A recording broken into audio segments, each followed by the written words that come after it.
Welcome to cooking பசார். Beetroot முருங்கைக்கீரை பொரியல் பண்ண போகிறோம். ஒரு குக்கரில் ஒரு கால் டம்ளர் தண்ணி, பீட்ரூட்டு, ஒரு பச்சை மிளகாய் எல்லாத்தையும் குக்கரில் அள்ளி அது கூட வெங்காயம், உப்பு நம்ம மூடி 3 விசில் விட்டுடணும். அப்போ தான் நல்லா குழவா டேஸ்ட்டாக இருக்கும். இப்போ நம்ம ஒரு வானொலியில் 1 ஸ்பூனு எண்ணெய், 1 ஸ்பூனு வடகம், 1 ஸ்பூனு உளுத்தம்பருப்பு நல்லா பொரிஞ்சதும் இப்போ நம்ம வேக வச்சது குக்கரில் நல்லா வெந்துருச்சு. அதை நம்ம இப்போ தாளிச்சிட வேண்டியது தான்.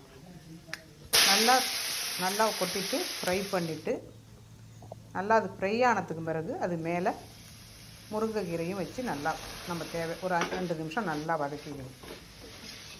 நமக்கு நல்லா சத்தாகவும் இருக்கும், நமக்கு முருங்கைக்கீரையும் சேர்ந்துடும். இது ரொம்ப நல்லாயிருக்கும். இது கூட கொஞ்சம் போல் தேங்காய் பூ.